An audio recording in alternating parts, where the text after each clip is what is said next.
Молқау кемпір. Әңгіме.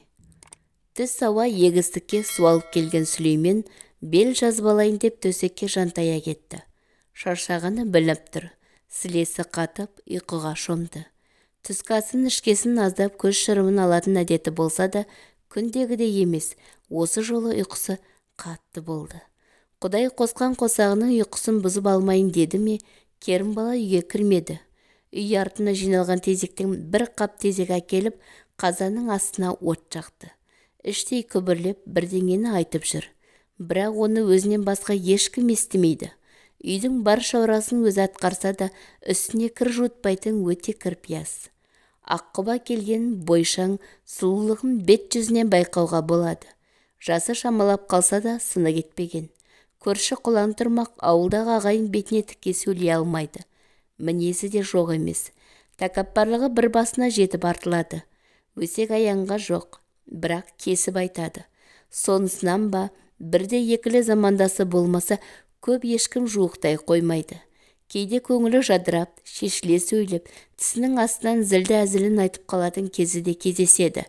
Бірақ ондай әрекеті сирек. Көбінесе іште бір мұң бар, мұңмен жалғыз өзі арпалысып, күн кешіп келеді. Бүгін де жадырамады. Мұңайып жүріп, қазандықтың астына от жақты. Күндегідей емес, самал жоқ, үп еткен жел болса, оттықтың астындағы қызыл шоқты лаулатып әкетер еді. Бүгін бықсыз да қойды. Қараңғалғыр, мына от тұтына ма? Кешке жиналған тезек емес, 40 жылғы малдың жаппасы саусылдап кеуіп қалған. Сүлейменнің ошағы тұтаң деп оттың астын үрлеп-үрлеп жіберді. Қызарған шоқ бір лап етті де түтендеп өзіне қарай кері қайтты. Көк түтін бетін жауып, көзін аштып барады. Ащы түтін танауымен қоса тамағын қауып, көзін жасаратып жіберді. Жаулығының ұшымен сүртіп тұрғанда, қызыл жалын жылтыңдап, қаланған тезектің арасынан сиырдың тіліндей әр тезекті бір жалап, от тұтана бастады. Ошақтың басында отырып, Керімбала көзінің жасын сүрте берді.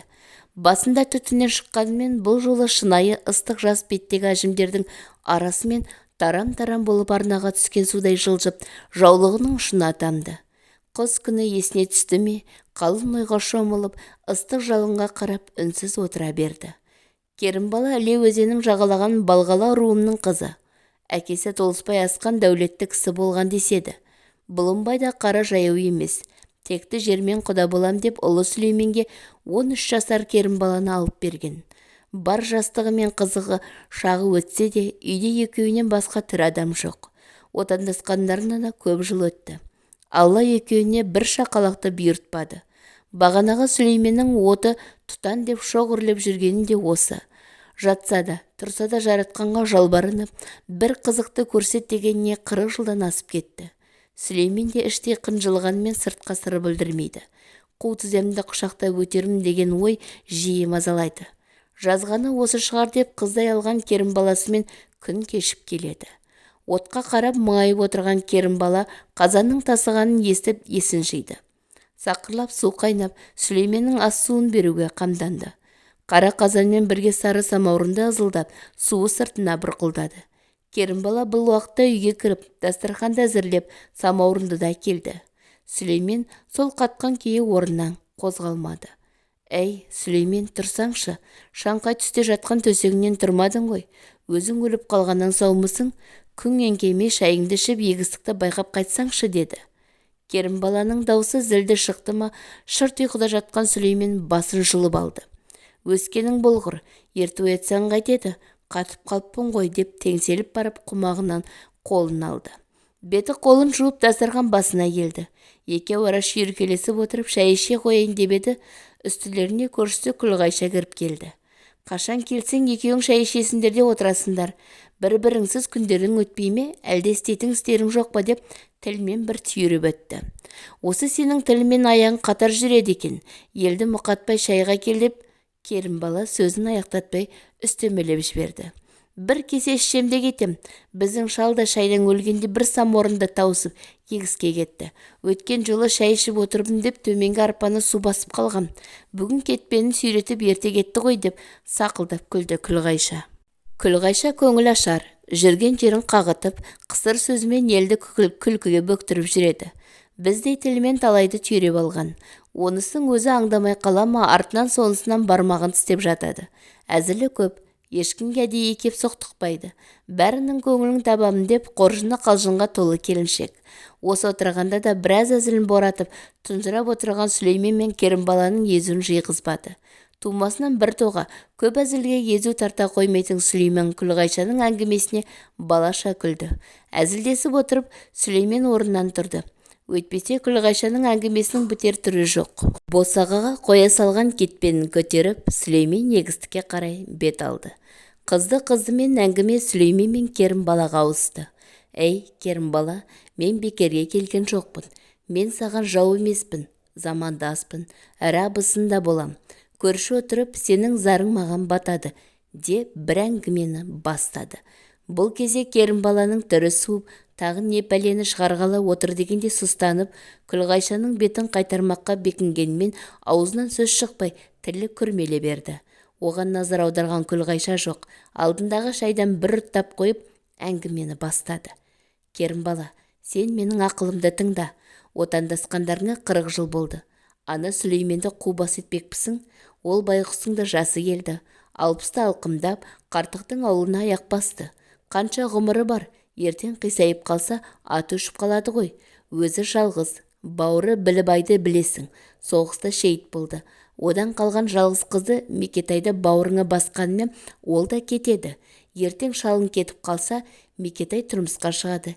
Сенің күнің не болады? Сен ақылға көніп, Сүлейменге бір адам тап. Ең болмаса, ат ұстары соңында қалсын. Қу тізесін құшақтап, қу бас кетті дегенге кім жақсы? Ол момын, жаратқаның ісі деп жүре береді. Қайбір жетісіп жүр дейсің, іштен тынып жүрген шығар. Сен осылай ерлік жаса деді. Ешкімді кеудесінен бастырмайтын Керімбала бұл жолы Күлғайшаға жауап қайтара алмады. Төбесінен біреу суық-су құйғандай тас қатып, жақ жазбай отырып қалды. Өңі бозарып, өксік тамағына келіп тығылды. Тас құрсаға одан әрі мұзға айналғандай суық тер аяғына дейін бір-ақ шықты. Маңдайдың шып-шып етіп шыққан термен қоса, көзен жас төмен қарай домалап түсті. Осына байқап қалған Күлғайша шошып кетті. Жанды жеріне тиіп кеттім-ау деп тілін тістей алды. Керімбала, әй Керімбала, саған не болды? Өңің қашып кетті ғой. Аңдамай сөйлеп жанды жеріңе тиіп кеттім-ау. Кешірші мені, деп үстелдің арғы басына отырған Керімбаланың қасына ұшып барып құшақтай алды. Осы кезде барып есін жиған Керімбала көзін ашып, Күлғайшаны кеудесінен итеріп жіберді. Бір нәрсені бүлдіргенін сезген Күлғайша орнынан тұра сала үйіне қарай безек қақты. Ал Керімбала болса, отырған орнында қалшиды да қалды.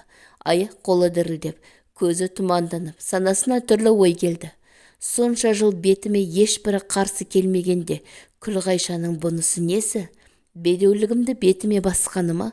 Төрімнен көрім жағын қалғанда Сүлейменімнің құшағына өзгені қайтып қиямын. 40 жыл ыстығымыз бен суығымыз бірге өткенде көрейін дегенім осы ме еді? Бұл қай сасқаны? Деп өкіріп қоя берді. Бар шерін шығарып, етегі жасқа толды. Іштегі запыран шығып, жеңілдеп қалғандай болды. Бірақ Күлғайшаның сөзі құлағында қалып қойды. Есеңгіреп жүріп, үйдің шаруасына араласып кетті. Түстегі дастарқанды жиыстырып, Сүлейменнің тамағын дайындады. Кеш қарая Сүлеймен де келді. Бір ай бұрын асарға сойған қой етінен қалған бір жілікті қазанға салып, кешкі асты алдыға келді. Білібайдан қалған жалғыз қыз Мекетаймен бірге отырып, үшеуі ет жеп ауқаттанды. Күндегідей емес, дастархан басы үнсіздік орын алды. Ара тұра Сүлеймен сұлушылардың әңгімесін айтқанымен Керімбала оның біреуін де естімеді. Бар ойы күндізгі Күлғайшаның айтқан әңгімесі ойынан кетпеді. Жүрегін тілгілеп, сыздатып барады. Бүгінгі түнді Керімбала ұйқысыз өткізді. Таңға дейін көз ілмеді. Көз ілініп бара жатса, Күлғайшаның даусы құлағына келіп, басын төсектен жұлып алады. Мүмкін Күлғайшаның айтып отырғанында дұрыс шығар деген ой мазалай берді. Бірақ отасқан күйеуіне деген қызғанышы, қимастығы жібермеді. Ойды ой қуып, санасы сан жаққа жүгіріп жатқанда күн ұясына шығып таң атты. Күндегі әдеті бойынша Сүлейменді жұмысына жіберіп, шаруаға араласып кетті. Күніне 2 келіп кететін Күлғайшада аяқ баспады. Буынсыз жерге пышақ ұрғанын білді ме? Оның үстіне Керімбаланың мінезімен де жақсы таныс. Беті күйіп аяқ аттамады. Бірнеше күн осылай үнсіз күн кешіп, көршімен араласпай қалды. Қанша жыл қатып қалса да, жүректің түбінде бір жыллық бар емес пе? Онсыз да жатса тұрса да жалбарынатын Керімбала ақылға келгендей болды. Ақыры Күлғайшаға өзі барды. Күлғайша ауыздыға сөз бермей ауылдың бар әңгімесін жіп кетізіп, әзіліңмен елді жуастап кетушең, неғып баспай қалдың, деп зілденіп сөйлеп қалды. Айыбын түсінген Күлғайша үстінен ауыр жүк түскендей жүгіре басып кеп Керімбаланы құшақтай алды. Айналайын, жарығым, Керімбала, бір ашуыңды маған бер. Аңдамай сөйлейім деп сенің жүрегіңді жаралап алдым-ау. Кешір мені, кешір, деп құшағын ашпай тұрып алды. Мына қатын қайтеді, босат мені, кеуденді қысып жібердің, өлтіремісің, Артур, деп зілсіз жауап қатты. Ашуының тарқағанын Күлғайша да сезе қойды. Жүр, шай ішейік, сенсіз біздің үйдің берекесі кірмейтін білесің, алдыма түс деп қолтықтай кетті. Екеуі баяғы өмірлері секілді әңгімесін айтып, дастархан басында шүйіркелесті. Күлғайша, сенің сөзіңнің жаны бар, өткендік айтқаның орныңды. 40 жыл одасқан күйеуімді біреуге бере салған оңай емес екені рас. Бірақ ұрпақты ойласам жанымды жегідей жеп бітемін. Саған ренжіген жерім бар. Қаперімде сөз тауып айта алмадым. Кеудеңнен итеріп жібергеніме сен ренжіме. Одан да екеуміз Сүлейменге жарыс дейік. Менің мінезіме кім шыдай қояды дейсің. Тілі жоқ, құлағы естімейтін біреуді таппасаң, деп Керімбала ішек сілесі қатты. Оған қосылып Күлғайша да жадырап қалды. Мынауың жөн, іздесек іздейміз, несі бар? Сүлейменде сымбаттыға қатқан қатын деді. Жасы 60-қа келді дегенің болмаса, әлі 20-дағы жігіттей. Ауылды бір аралап шығайыншы, мен тием деген 40 қатын соңынан еріп келсін, деп әзілін жалғап әкетті. Расымен, мен бір адамды білем, көрші ауылда дәл сондай бір адам бар, деп Күлғайша көзі жарқ ете қалды. Кім ол? Расымен тілі жоқ, құлағы керең әйел ме? Ол мақаумен қайтып тілдесеміз. Көне қойса жақсы, ағайыны қалай қабылдайды? Деп Керімбала өзектей түсті. Тілдесетін несі бар? Сүлейменге бала туып берсе болды емес пе? Мына көрші ауылда Омар деген кісінің Орынша деген қызы бар. Жас күнінде қатты шошынып қалса керек, содан тілі шықпай қалған. Құлағы да ауыр естиді. Ағайынмен жағдайды айтып көрсе, көнеді де, деді. Сол күннен бастап Керімбаладан тағы да ұйқы қашты. Бір күні сәлем сауықтан салып көрші ауылға кетті. Омардың үйіне барып Орыншаны көріп қайтты. Тіл аузы жоқ дегені болмаса, құрсақ ұрпақ өрбітер шамасы бар. Сол ауылға бірнеше рет қатынап жүріп, Омарға жағдайын жеткізді. Бұл кезде ауылда әңгіме тарап кеткен болатын. Ауылда құпия болушы ма еді? Сүлеймен де естіген. Сыр білдірмеген сынай танытқанмен Керімбаланың ісіне іші жылып қалды. Оңаша да көңілі босап, көзіне жас алып талды. Ақыры не керек, Орыншаны үйіне әкелетін болды. Жөн жоралғысын жасап, Орыншаны әкеп Сүлейменге екінші әйел етіп қосты. Алғашқы күндер іші ұлып, өзін жайсыз сезінгенмен Керімбала күн өте бойы үйретіп, көндіге түсті. Үйдің бар билігі өзіне өтіп, сары бәйбіше атанды. Ас суды өзі дайындаса, қара жұмысты Орыншаға жүктеді. Кейде өзінің зілдігін көрсетіп, тоқалға басшылық жасайды. Орынша байғұс айтарға тілі жоқ, сары бәйбішенің айтқанына көндігіп, сол үйдің отымен кіріп, күлімен шығатын болды. Бар ауыр тірлік соның мойнында. Күннен күнге сары бәйбішенің үстемдігі арта бастады.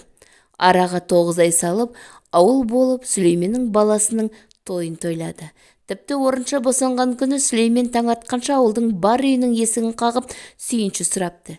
Көптен күткен қуанышы, жүрегін жарардай шаттанды. Жаратушыға бір арды ойлаған сары бәйбішесіне 2 алғыс айтып, шаттыққа бөленді. Сүлеймен ұлының есімін Сарымсақ деп қояды. Тұла бойы тұңғышы, артында ұрпақ қалды. Қу бас дегеннен құтылым деп той жасайды. Сары бәйбішенің де мерейі өсіп, үлкен істі тыңдырғаның Сүлейменнің қуанышына бірге шаттанды. Сол күннен бастап Сарымсақты бауырына басты. Орынша үшін қилы да тағдырлы өмір енді басталды. Баланы дүниеге әкелдім дегені болмаса, маңдайынан мейірленіп бір иіскемеді. Құшағына қысып көтеріп те жүрмеді. Туа салған кішкентай шақалақты сары бәйбіше мылқау кемпірге ұстатпады. Күн ортасы болғандықтан Сарымсақ қарны ашты ма, шырылдап жылап берді. Құшағындағы баланы көтеріп ортаңғы үйге апарды. Бұл уақытта күндізгі ауыр тірлік бар. Әбден шаршаған Орынша тұяқ серіппей ұйықтап жатыр еді. Ей, мылқау, тұр, мә, мына баланы еміз, деп бүк түсіп жатқан Орыншаны түртіп қалды. Көзін ашып, ұйқысын аша алмай бүгежеңдеп Орынша байғұс баланы емізуге ыңғай танытты. Туғаннан баланы қолына дұрыстап ұстамаған Орынша байғұс дұрыстап емізудің ыңғайын таппай, оның үстіне Сары бәйбішеден де қорқып сақ-салқылай берді. Мынау мылқау баланы өлтіресің, былай тұр, ұстама деп жұмыстан жарылып кеткен қолын қағып жіберді. Қолымен Орыншаның омырауын ағытып, сарымсақты мылқау кемпірдің омырауына тосты. Ашығып қалған сарымсақ анасының омырауын мейірлене сорып, бауырына қарай тығыла түсті. Осы сәт Керімбаланың жүрегіне дір еткізіп, қолынан баланы шығарып ала жаздады. Сыр білдірмегенсіп, Орыншаның қос омырауын кезек-кезек емізіп, баланы қайта алып кетті. Болды, жата бер, қатты ұйықтап қалма, түнде жыласа тағы келем деп дауыстап сөйледі. Сары бәйбішенің бұл сөзін мылқау кемпір естімеді де, тек қолымен нұсқағанын ұққандай болды. Қайран ана, тас емшегін жібітіп, тар құрсағын кеңейтіп, ішінен жарып шыққан баласын құшағына қысып ұйықтай алмаған қандай қиын. Мейірлене иіскеді, баласының есінен асқан тәттілік бар ма? Мылқау кемпір іштей жыласа да қолдан келер қайран жоқ. Ары қарай бүк түсіп жата кетті. Күн осылай өте берді. Баланың тәрбиесі де бар ықыласы Сары бәйбішеге тиесілі. Оны былай қойғанда ес біле туған анасы мылқау кемпір емес, Керімбала деп өсті. Орынша бірінің артынан бірін туып, Сүлейменге 3 ұл, 1 қыз туып берді. Барлығы да біздің шешеміз Керімбала деп ержетті. Әрдетте көрші қатындар сендердің шешелерің анау мылқау кемпір десе, намыстанып жылап қашып кездер болды. Бір жолы кенжесі Құралайдың маңдайының иіскегені үшін Сары бәйбішенің қаһарына түсіп қалған. Үйге кірсе, бесікте бөлем жатқан Құралайды көреді. Жан-жағына қарап Сары бәйбішені іздеді. Көріне қоймағасын бесіктегі Құралайдың маңдайының иіскек кеп бергенде көзінен мөлт етіп жас тамды. Ана сезімі оянды ма, нәрестенің иісіне мауқын басып, бесікке басын қойып ұйықтап кеткен. Дәл осы кезде Сары бәйбіше де үйге кіріп қалады. Қызғанышы оянып, бесікке басын қойып отырған мылқау кемпірді нұқып қалады. Тұр былай, бесікті аударасың, саған бала не керек, бар жұмысыңды істе, деп үйден шығарып жіберді. Керімбаланың зілі қатты болғанымен іштей Орыншаға жан ашитын. Кейде мұнтаздай етіп киіндіріп, тарамыс-тарамыс болған қолдарына сақина кигізіп, бір уақыт көңілін көтеріп қоятын. Бұған мәз болған Орынша мақтанып, өз әлінше рахметін айтып, көршілердің үйіне қарай барып, үстіндегі киімін көрсетіп, әлек болатын. Көршілер де оның қуанып тұрғанын сезіп, бас бармағын шошайтып, мақтауын асырып жіберетін. Көңілі көтерілген Орынша осыған риза. Ол дүниеге Сарымсақ, Рахым, Қастай, Құралай деген ұл қызды әкелді. Кішісі дүниеге келгісін көп ұзамай Сүлеймен дүние салды. Үйдің иесі Керімбала болды. Сүлейменнің қазасы оңай болған жоқ. 70-ке жетпей кеткен Сүлеймен ұрпақсыз кетпеді. Қайтар алдында бар балаларын жинап алып, 2 кемпірді аманаттап кетті. Сендері туған аналарың Орынша, Керімбала баққан аналарың, 2 шешелерің де сендерге аманат, деді.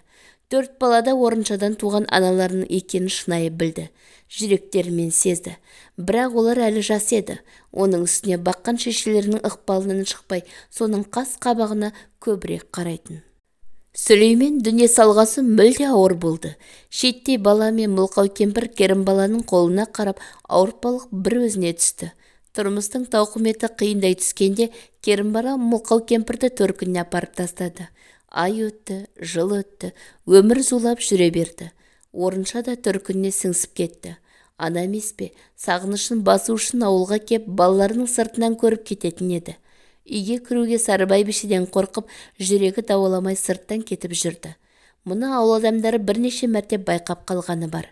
Іштей жандары ашып, Керімбаланы да сөзбен сыбап алатындар болды. Осылайша балалар ер жетті. Алда әскерге барып, Сүлейменнің шаңырағын тіктеді. Бір жолы Сарымсақ пен Рахым егістікке жұмысқа барған Рахымды бүкіл ауыл Еретай деп атайтын. Сушы болып жұмыс істеп жүрген әкелерінің замандасы Медеқұл мен Шәлменге амандасады. Жөн сұрасы біраз әңгіме дүкен құрады. Осы сәтте Медеқұл мен Шәлмен замандастарын ұлдарын құшағына қысып бір әңгімені тегін ағытады. Айналайын, Сарымсақ, Рахым, сендер әкелерінің зарыға күткен жарығысыңдар. Сүлеймен жарықтық өте момын болды. Ағайынмен тату, достқа адал, өте еңбекқор адам еді. Аузы дуалы батагөйлі бір төбе еді ғой. Жарықтық жатқан жері жайлы болсын. Сарымсақ, сен дүниеге келгенде әкең бүкіл ауылдың есігін қағып сүйінші сұраған.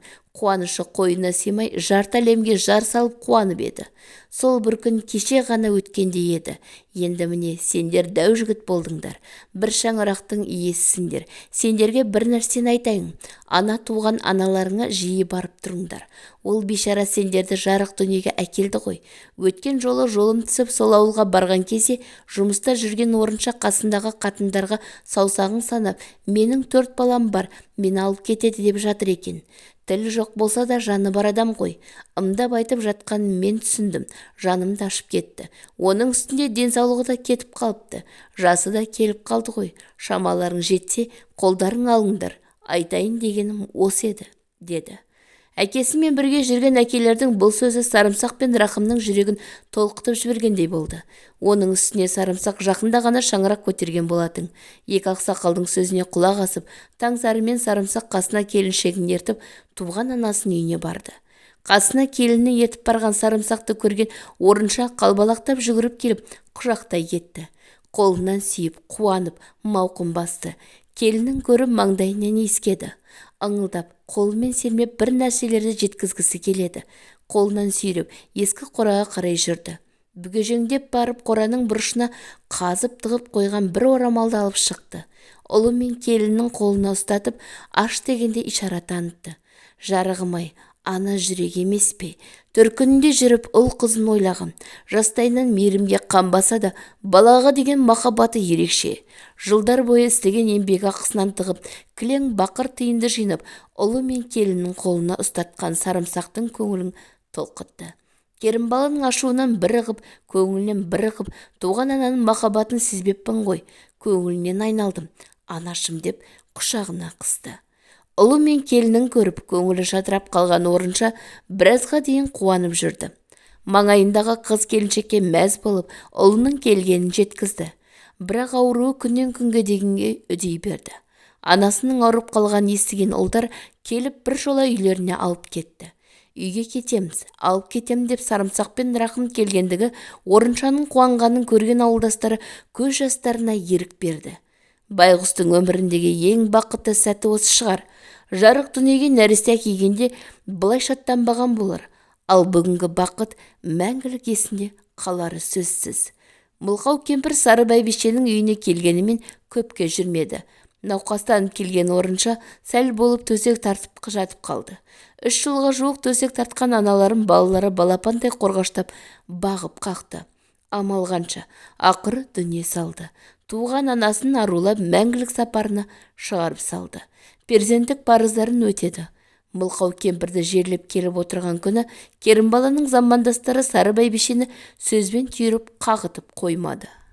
Керімбала, сен шалыңды Сүлейменді сонша Мылқау кемпірден қызғанып едің. Бәрібір сенен бұрын Сүлеймен мен Мылқау кемпір табысатын болды. Шынайы махаббат орынша екеуінде болған секілді деп қағытты. Бұл сөз Керімбаланың жүрегіне ауыр тиді. Әзілге қанша бұрғанымен ішінде қызғаныш оты қылтия кетті. Ақыры не керек, сан жылғы қызғаныш Керімбаланың түбіне жетті. Орыншаның 40 болатын күні құсалықтан жан тапсырды.